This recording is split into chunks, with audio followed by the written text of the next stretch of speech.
Bonjour, je m'appelle Shekina, je suis actuellement en formation pour devenir pasteur au centre de vie et j'ai la joie de pouvoir vous accueillir aujourd'hui pour ce message. Je me réjouis que vous puissiez vivement l'écouter, attentivement et surtout que vous puissiez recevoir de la part de Dieu une parole spécialement pour vous. Alors n'hésitez pas à vous abonner pour suivre tous nos prochains messages et soyez bénis. Bonjour, ouais, merci. C'est un plaisir de vous retrouver en ces temps d'été. J'espère que vous allez bien, ça va? Oui? Quand la présence de Dieu est là, il se passe de belles choses. Et je me réjouis des témoignages aussi. Lorsqu'il touche, il libère, il guérit. Et il agit aujourd'hui. Et j'espère que votre foi est pleine et remplie et qu'elle grandisse encore pour voir encore de belles choses de la part du Seigneur. Cet été, moi j'ai eu de la chance, j'ai eu beaucoup d'opportunités de pouvoir avoir quelques vacances. Et c'était vraiment agréable parce qu'on était au Monténégro avec ma femme, mon enfant. Puis là-bas, j'étais plutôt bien entouré et j'ai eu beaucoup de chance parce que c'était très agréable. J'étais entouré de, je ne sais pas si vous vous souvenez, de braves types plutôt que de Brad Pitt. Vous vous souvenez un petit peu de la prédication de Yvan Carluère. Ça m'a bien décomplexé. C'était agréable de voir des personnes plutôt benonnantes avec leur petit ventre assumé et puis leur calvitie. Je ne sais pas si c'est quelque chose de spécial des Balkans, mais ça m'a bien décomplexé, ça m'a fait du bien. Des ventres confortables. Mais d'un coup, j'ai réalisé que c'était inévitable de jeter un petit coup d'œil sur le physique, même en vacances. Enfin, peut-être justement en vacances. Et on conclut vite plein de choses. On se dit, finalement, la cuisine des Balkans, elle doit être bien riche justement en friture. On en a mangé de plein de bonnes choses. Et c'est ça qui fait qu'on fait des conclusions rapides. On se dit que on mesure, on met des étiquettes. On juge. Et ce matin, je vous propose de faire une petite détox. Une petite détox d'été. C'est un peu à la mode de faire des détox régulièrement. Tu peux mettre le visuel. C'est sympa de se dire à un moment donné, avant la reprise, là, on peut faire une petite détox personnelle. On a besoin vraiment de la présence de Dieu qui nous transforme et d'enlever toutes les toxines qui s'accumulent parfois dans nos vies. On a besoin d'une bonne détox. Ça vous donne envie, certains? Moi, je vous dis que c'est pas ce truc qui me fait rêver, mais mais c'est pas mal, c'est pas mal. Ça nous fait du bien, vous qui avez chaud et tout. Ah oui, il y en a qui sont fans, ouais. Alors du coup, on est facilement amené à mesurer. On mesure les autres, on mesure son ventre, on mesure sa taille, on se dit l'autre, plus grand, plus petit. On se dit, ah ouais, lui il a de la réussite, on mesure sa réussite, on mesure si facilement. On compare, on se dit, ouais, lui plus, moins, pas mal. Il est grand quand même Bertrand. Belle taille, petit basketteur, non? Pas mal. On met des étiquettes. On se dit, Bertrand, viens là, basketteur. Regarde, on met des étiquettes facilement. Et le prophète Samuel, lui aussi, il a mesuré. Il a mesuré facilement. La première fois que Dieu lui a montré qui serait le prochain roi, le roi d'Israël, il a vu que c'était le jeune Saül qui a été désigné. Je vais mettre le visuel. Kish a un fils appelé Saül. Saül est très grand et il est beau. En Israël, personne n'est plus beau que lui et il dépasse tout le monde de la tête. Voilà, notre Saül de service, c'est lui le roi, c'est lui Thor le roi.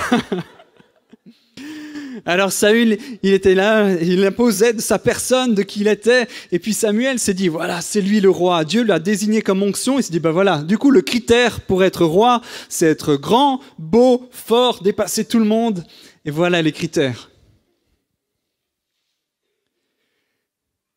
Et quand il a fallu désigner le remplaçant de Saül, Samuel, il a dit, on va continuer la lignée, on va choisir un homme grand, beau, fort, de la famille d'Isaïe, le suivant. Et Jessé et ses fils arrivent. Samuel voit Eliab et pense, waouh, c'est lui, sûrement lui que le Seigneur a choisi. Un beau Ryan Gosling.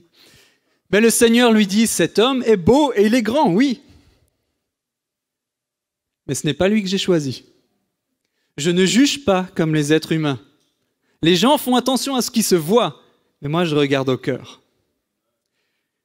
Et la belle leçon, il a donné une bonne leçon, là, Dieu, à Samuel. Et cette leçon, on peut la prendre aussi pour nous aujourd'hui. On juge, on prend des critères, on se dit, ouais, pour être comme ça, il faut être comme ça. On regarde, bon, pour être un bon prédicateur, il faut être comme Karl Luer, pour que ça marche bien. On se compare, on regarde. Mais le Seigneur dit non, je juge à autre chose. Les critères de Dieu sont ailleurs. Et on peut se dire, le pauvre David, vous imaginez David, là, dans ce contexte-là, David qui est oublié dans les champs, alors que tous les frangins sont là, les beaux gosses, alignés les uns à côté des autres, et Samuel qui passe devant en disant, bon, waouh, celui-là, ça va être lui le prochain roi. Dieu lui dit, non, non, pas lui, suivant. Alors, c'est certainement le deuxième beau gars, grand, qui les dépasse. Non, non, pas lui, suivant. Et après avoir passé en revue toute la famille, il dit, non, mais il n'y en a pas encore un autre, parce que le Seigneur n'a pas encore désigné. Le pauvre David, là, vous imaginez, oublié dans les champs, on le laisse, là, lui, de toute façon, il n'est pas dans les critères. Trop petit, trop distrait, peut-être trop chanteur dans ses chants, là, il n'a pas les critères de force et de beauté qu'on imaginait. Imaginez le pauvre David, aux yeux de sa famille, aux yeux du prophète, il n'avait pas les critères. On présente les grands, les beaux, les forts dans ce monde, et les petits, les différents, les autres ne semblent pas compter. Et c'est la même chose dans ce monde. David ne semblait pas avoir les critères. Parfois, tu crois que tu n'as pas les critères. Et pourtant, Dieu regarde ailleurs. En regardant les Jeux Olympiques, j'ai vu quelques parcours inspirants. Des athlètes qui ont subi justement la comparaison, mais qui ont réussi à se débarrasser des étiquettes collées. Des étiquettes trop petits, trop grands, trop maigres pour faire du sport. Regardez quelques parcours inspirants. Simone Biles.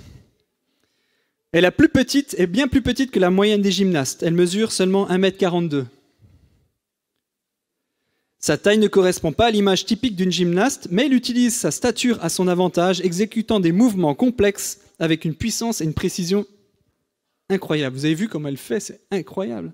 La capacité, la puissance, la détermination, la précision, incroyable. Sa mère biologique, n'ayant pas pu s'occuper de ses enfants à cause de la drogue et de l'alcool, Simone a passé son enfance dans la famille d'accueil avant d'être recueillie par ses grands-parents et adoptée.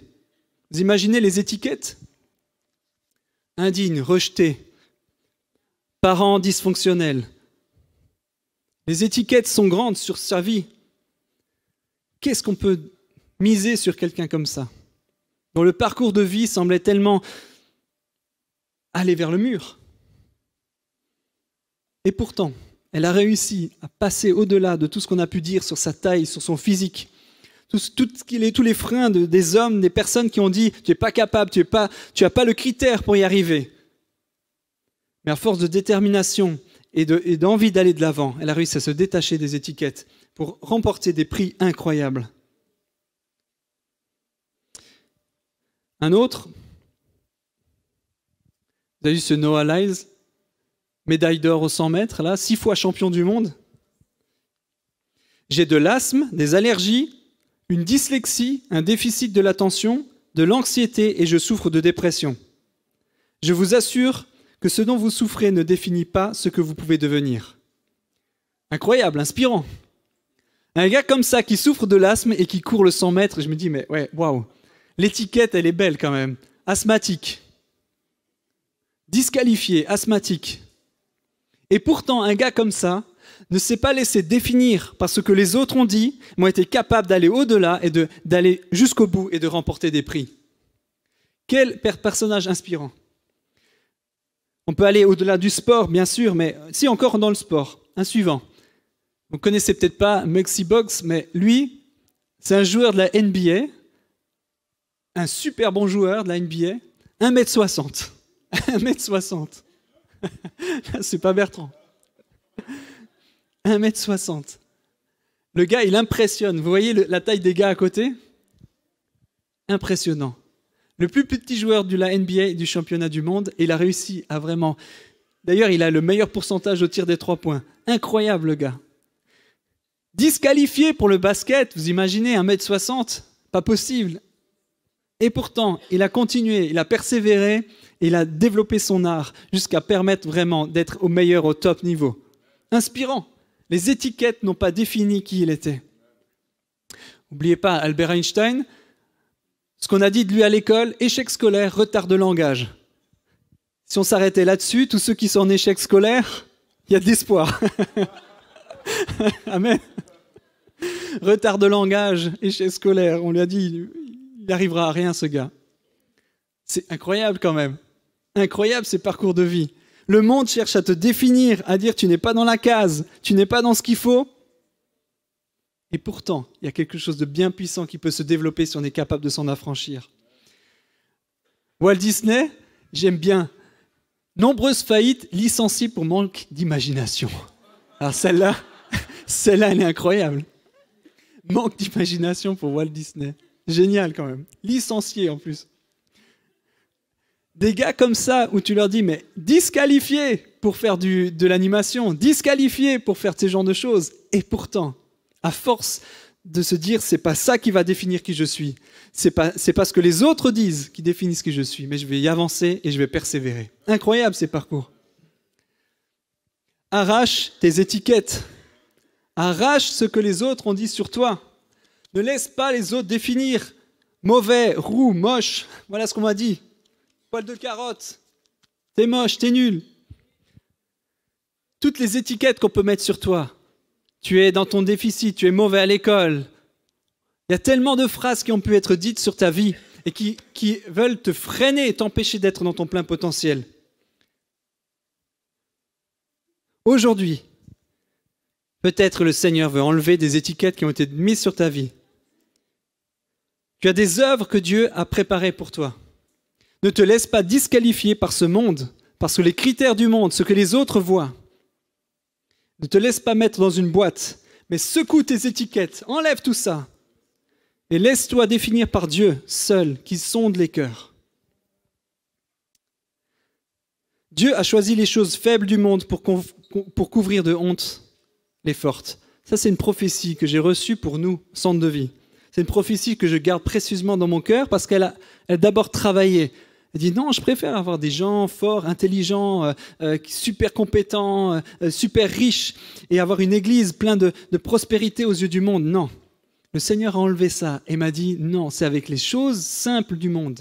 Les choses que le monde ne considère pas, vous comme moi, peut-être incompris, inconnus, peut-être pauvres, mais le Seigneur veut confondre les sages, confondre le monde qui se croit supérieur, parce que nous sommes un, parce qu'on travaille ensemble, parce qu'on a de la persévérance, parce que nous croyons ce que Dieu dit de nous, pas ce que le monde dit, parce qu'on est capable de faire l'impossible, parce que nous avons un Dieu de l'impossible. Ensemble, nous pouvons faire des choses incroyables. Ensemble, Dieu va confondre le monde. Alors, on va pouvoir vivre des choses belles.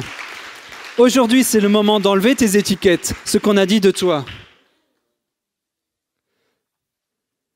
Et pour ça, on doit vraiment enlever la toxine de la comparaison. La comparaison est un venin sur ta propre vie. Ne laisse pas le monde te définir, mais ne définis pas les autres selon tes propres critères. Ne laisse pas ce venin, cette toxine dans ta vie pourrir tes relations, pourrir qui tu es. Non seulement pour ta propre vie, ce que les autres ont fait de toi, en disant des choses, en te mettant dans des boîtes, en te condamnant, en te jugeant, mais ne fais pas de même. Le Seigneur ne veut pas de cette toxine dans nos vies, la comparaison, le jugement. Ne cherche pas à vouloir être populaire. Alors il y a la reprise scolaire qui va commencer. Ne délaisse pas ton cœur au profit de la popularité. Cherche d'abord à plaire à Dieu. C'est lui qui qualifie. C'est lui qui te donne la vie. Je me tourne vers ceux qui vont plutôt en âge scolaire ou des études. Ne vise pas la popularité. Ne cherche pas à faire des compromis pour plaire aux autres. Mais cherche d'abord l'intimité avec Dieu. Le monde compare, mais Dieu sonde. Le monde compare, mais Dieu sonde l'intérieur. Theodore Roosevelt a dit « La comparaison est voleur de joie ». La comparaison est le voleur de la joie. En comparant, tu ignores les bénédictions que Dieu t'a données. Tu ruines ta santé. Comparer, la première des choses, j'ai donné quelques exemples de pourquoi c'est une toxine. La première des choses, comparer, ça renforce ton insécurité. Tu vois des gens plus hauts, plus grands, et tu te dis, je ne suis rien. Les Israélites étaient paralysés de peur en voyant le grand Goliath qui les intimidait. Ils voyaient la force, ils voyaient la puissance, ils voyaient cet homme menaçant, et eux se rapetissaient à ses yeux. Lorsque tu compares, lorsque tu regardes avec tes critères, tu te sens intimidé, petit, misérable. Je parlais de Karl Luer, moi je pense, où il y a d'autres prédicateurs pour ma propre vie, je me dis, ah mais moi je ne suis pas bon, je suis pas à la hauteur, je n'ai pas leur charisme, je n'ai pas leur inspiration. Je me compare peut-être facilement. Mais d'un coup, le Seigneur te dit, non, ce n'est pas ça qui compte. Je mesure pas, je sonde le cœur.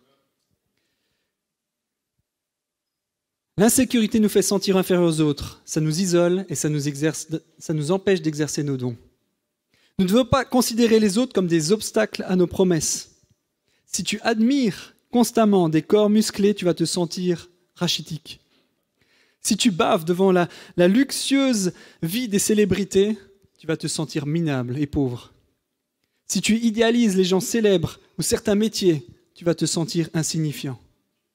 Je connais des contextes de famille où on idéalise tellement le médecin, le pasteur, on idéalise les gens qui ont des métiers importants.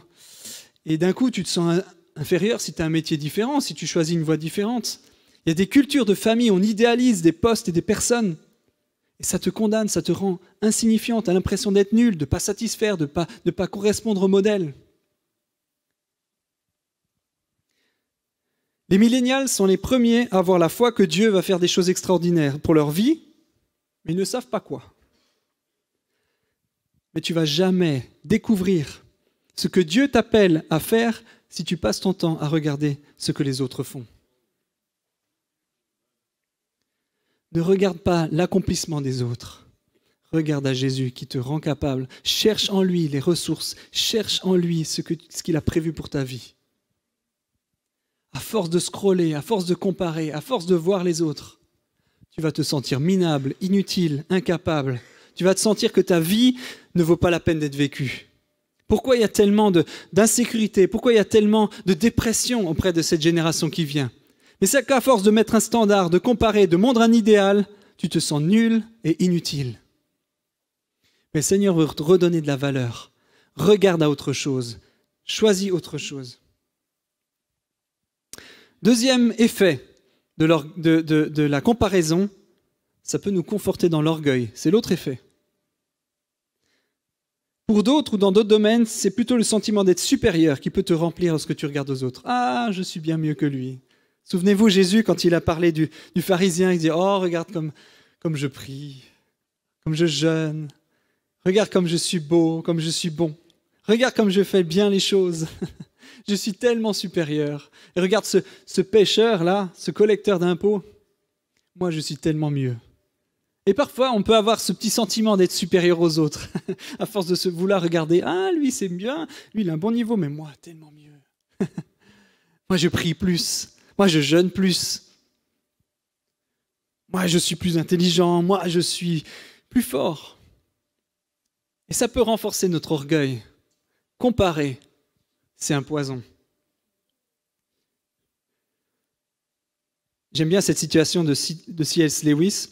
Nous disons que les gens sont fiers d'être riches, intelligents ou beaux, mais ce n'est pas le cas. Ils sont fiers d'être plus riches, plus intelligents, plus beaux que les autres. Si tout le monde devenait aussi riche, intelligent ou beau, il n'y aurait aucune raison d'être fier. Boum. La comparaison qui nous rend fiers. Et ça, ce n'est pas la fierté selon le cœur de Dieu. Sans comparaison, pas d'orgueil. Troisième effet, comparer nous rend jaloux. Comparer nous rend jaloux. Écoutez ce proverbe, 14, verset 30. Un esprit paisible donne la santé, mais la jalousie ronge le corps. Dans la Bible, il y a tout, je vous dis. Toutes les clés. La jalousie ronge le corps. On parle d'un cancer pour les os dans une autre traduction. Ronge l'intérieur de qui tu es. Tu te rends jaloux. L'autre a mieux, l'autre a meilleur. L'herbe est plus verte à côté. Le voisin a une plus belle terrasse. Les gens ont des meilleures choses. Regardez la qualité de ce qu'il y a chez les autres. Ça te ronge de l'intérieur. Tu te sens insignifiant. Ça déconstruit qui tu es à force de te regarder ce qu'il y a de meilleur aux autres. Tu ignores les bénédictions de ce que Dieu te donne si tu regardes toujours à côté. Ça te ruine la santé. On est ébranlé dans notre être si on fait que comparer et jalouser. Il n'y a plus rien de consistant en nous, puisque notre être cherche à être ailleurs. C'est tellement triste parfois de voir des gens qui ne visent qu'autre chose, qui ne cherchent à être quelqu'un d'autre, qui ne visent que ailleurs de ce qu'ils ont et ce qu'ils sont. Et à force de se faire ça, il y a une déconstruction intérieure qui se vit. Dans la parabole du fils prodigue, Jésus illustre de nombreuses vérités. Un petit rappel pour ceux qui ne sont pas toujours à jour. La parabole du fils prodigue raconte l'histoire d'un père qui a 2 fils. Le plus jeune demande sa part d'héritage, quitte la maison, gaspille tout son argent et sa vie dissolue, dans une vie dissolue. Ruiné, affamé, il décide de retourner chez son père en demandant pardon. À son retour, le père l'accueille avec une grande joie et organise la fête. Ça symbolise le pardon et l'amour inconditionnel. Mais le fils aîné, jaloux, la Bible dit, il est jaloux de l'accueil réservé à son frère, exprime son ressentiment. C'est pas juste. C'est pas juste. Voilà tant d'années que je suis à ton service sans jamais désobéir à tes ordres. Et jamais tu ne m'as donné un chevreau pour que je fasse la fête avec mes amis. Mais quand ton fils est arrivé, celui qui a mangé tes biens avec des prostituées, pour lui tu as tué le veau gras engraissé. Le fils aîné a comparé. Il est devenu jaloux. Il s'est dit, moi je trime, je bosse, je fais des efforts, je fais l'enfance 2 dimanches sur 3. Je fais la louange tout le temps, j'en peux plus, j'en ai marre. Et il y en a qui débarque et il prend toute la gloire. Et on fait la fête pour lui, on l'accueille, on met tous les efforts pour les nouveaux, on leur fait la fête, on leur fait un apéro. Et moi qui trime, quand est-ce qu'on m'a donné le dernier apéro? Et on peut vite avoir de la jalousie, de l'amertume dans le cœur. Pourquoi on donne tellement d'importance aux nouveaux, à ceux qui se convertissent? Moi, ça fait 30 ans que je suis converti, que j'aime le Seigneur. Pourquoi on fait toujours la fête? Ça peut tellement nous toucher chacun. La jalousie, mes amis, de ceux qui trouvent la grâce. Sabrine en a prêché un super message la semaine dernière. On peut devenir jaloux. Jaloux de l'injustice. Mais lorsque notre cœur est dans la joie de la présence du Père, lorsque tous les jours on a du plaisir avec le Père, il n'y a pas besoin d'aller regarder ce que le Fils a et reçoit. On n'a pas besoin de voir la récompense des autres. On est tellement heureux et satisfait de ce qu'on a. J'ai un message prêt quasiment sur le fils prodigue, je ne vais pas tout donner, mais il y a quelque chose de puissant juste dans la jalousie du frère aîné. Alors comment on fait? Comment on fait pour lutter contre la comparaison? Et j'ai une bonne nouvelle. Attention, tenez-vous prêts? Voilà ce que l'apôtre Paul a dit, et c'est la bonne nouvelle du jour. Je ne sais pas si c'est si bonne. Parce qu'il dit, j'ai appris à être content de l'état où je me trouve. J'ai appris. Le contentement s'apprend. Le contentement s'apprend. Et Paul l'a appris à être content dans toute situation. Dans la richesse, dans la pauvreté, dans l'abondance, dans la disette. Paul a appris à être content. C'est pas venu comme ça d'un coup. Il n'est pas devenu content de sa situation, il n'est pas devenu content d'avoir des chaînes, il n'est pas devenu content d'être emprisonné, d'être fouetté, d'être lapidé, il n'a pas été content de suite. Mais il a appris à trouver, à être content dans son Seigneur et pas dans autre chose. Ce n'est pas les richesses du monde qui vont le satisfaire, ce n'est pas la pauvreté qui va l'éloigner de Dieu, il a appris à être content en toutes circonstances. Et le verset continue. Je puis tout par celui qui me fortifie. Il peut parce qu'il a appris à être satisfait. Il peut parce qu'il a appris à se satisfaire de son état. La capacité de faire toute chose en Dieu ne peut venir que d'une position où tu es satisfait de ce que tu as et de qui tu es en Christ. Tu ne peux pas accomplir les miracles et la puissance de Dieu si tu n'es pas heureux d'être enfant de Dieu et satisfait sans vouloir autre chose et sans être insatisfait. Tu as besoin de cette position d'avoir appris à te contenter de ta situation et de qui tu es en Christ avant de pouvoir faire l'impossible. C'est pourquoi on a besoin de cette détox. On a besoin d'enlever la comparaison dans nos vies, sinon on ne peut pas accomplir l'impossible. Si notre tête, si notre esprit, si notre cœur est ailleurs, dans les autres, dans la comparaison, nous ne pouvons pas agir d'une position d'un enfant de Dieu, sûr de qui il est, affirmé, satisfait en Dieu, sinon il va être bloqué. On a besoin de la puissance d'être satisfait de qui on est. Comment on fait pour apprendre ? Regarde à Jésus. C'est lui seul qui peut te combler. C'est lui qui a les sources de la vie. C'est en Jésus que tu peux trouver ta satisfaction. Il est venu pour donner la vie et la vie en abondance. Si tu puises, si tu cherches du temps, si tu passes ta vie à chercher en Jésus les ressources pour ta propre vie, tu ne vas pas vouloir zioter, regarder ce qui se passe à côté. Tu auras la satisfaction d'être en Christ et c'est lui qui donne la vie. Regarde à Jésus en premier. Nourris-toi, nourris ton âme, nourris ton regard, nourris ton temps dans la présence de Dieu. Ne cherche pas à te nourrir d'autre chose ou de ce que d'autres ont. Cherche Jésus, qui est la source de la vie. C'est lui qui te comble. Ma grâce te suffit. Comment apprendre la suffisance ? En ouvrant nos cœurs à la grâce de Jésus. Deuxième étape, accepte qui tu es. Accepte qui tu es en Christ. Ne cherche pas à te dire « je voudrais être quelqu'un d'autre, je voudrais être lui, je voudrais plus de lui, je voudrais autre chose ». Accepte qui tu es en Christ. Je ne dis pas d'accepter le péché, je dis d'accepter l'identité que Christ te donne. Tu n'as pas la même vocation qu'un autre. Je n'ai pas la vocation de Bertrand, je n'ai pas la vocation de ma femme ou de Sabrine. J'ai une identité unique, j'ai une vocation unique et celle-là me satisfait. Et je cherche à me nourrir de ça, de ce que Dieu dit de moi, et pas de ce que d'autres disent. Le problème, c'est que tu voudrais toujours être ailleurs que là où tu es. Et tu tournes en rond à force de vouloir ce que d'autres ont. Leur travail, leur corps, leur richesse, leur famille, leurs cheveux.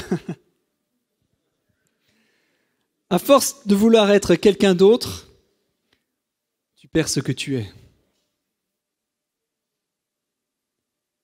Et aujourd'hui, le Seigneur veut rappeler à plusieurs personnes, je t'ai designé, je t'ai créé d'une manière unique, spéciale. Je t'ai créé avec un avenir, je t'ai créé avec des œuvres bonnes. Je t'ai créé d'une manière spéciale. C'est avec ça que tu dois te nourrir, pas avec ce que d'autres ont ou font. Nourris-toi de ce que Dieu dit. Troisième étape, reconnais ce que tu as. Regarde ce que Dieu t'a donné. Il y a ce chant qui dit « Compte les bienfaits de Dieu, mets-les tous devant tes yeux, et tu verras, en adorant, combien leur nombre en est grand. » La présence de Dieu t'amène à un moment donné à voir et à considérer ses bontés dans ta vie quotidienne. Tu peux t'arrêter, tu peux regarder que les choses qui dysfonctionnent. Notre esprit analytique, Neuchâtelois, cherche à voir tout ce qui ne va pas. Mais je vous encourage à voir ce qui va, à focusser ton regard sur les choses bonnes que Dieu t'a données. Remercier Dieu pour les choses simples de la vie que Dieu te donne. Rien que la capacité de respirer, rien que la capacité d'être, rien que la capacité de vivre, de t'être levé ce matin, rien que la capacité simple. Parfois, il faut revenir à des fondamentaux lorsqu'on n'est pas capable d'aller plus loin. Mais regarde, mets devant tes yeux ce que Dieu t'a donné et satisfais-toi de ce qu'il te donne parce que c'est là le meilleur. Si ton regard est ailleurs, tu ne pourras pas vivre l'accomplissement de la propre vie qu'il a prévue pour toi. Regarde à Christ.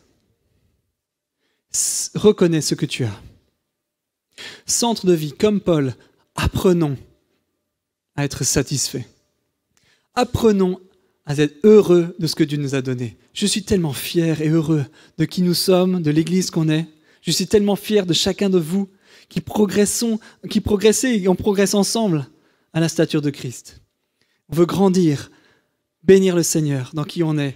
Et je suis heureux de ce qu'on a, heureux du nombre qu'on est. Même si mon aspiration, elle peut être bonne d'avoir plus et ailleurs, c'est pas mauvais en soi d'avoir envie que ça progresse. Mais elle est soumise à Dieu. Elle est remise au Seigneur. Elle n'est pas contraignante, elle n'est pas stressante. Elle dit, Seigneur, j'aimerais tellement plus. Mais fais comme tu veux.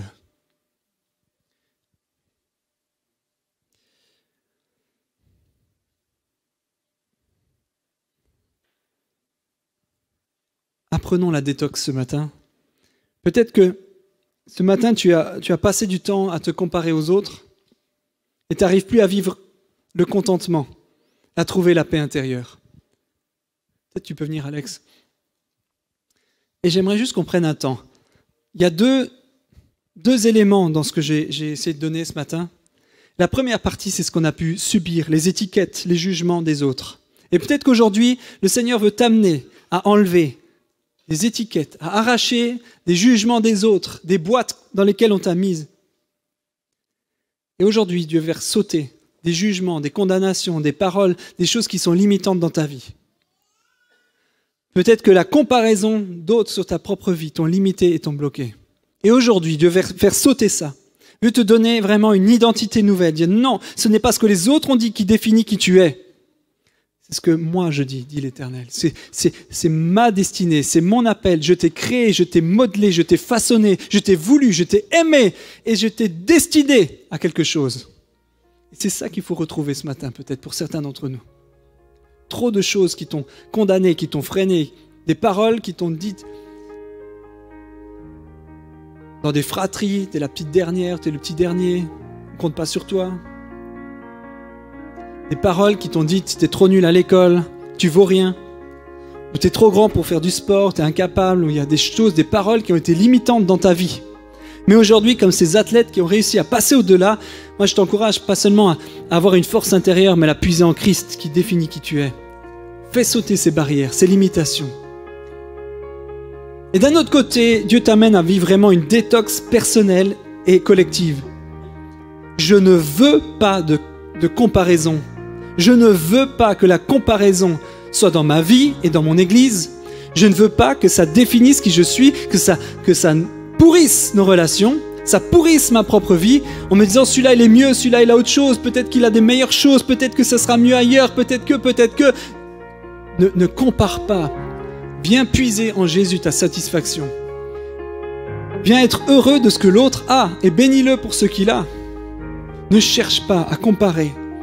Ôtons, enlevons cette toxine, ce venin de la comparaison pour nous satisfaire de Christ. Est-ce que tu es avec moi aujourd'hui? Est-ce qu'on peut se tenir debout ensemble?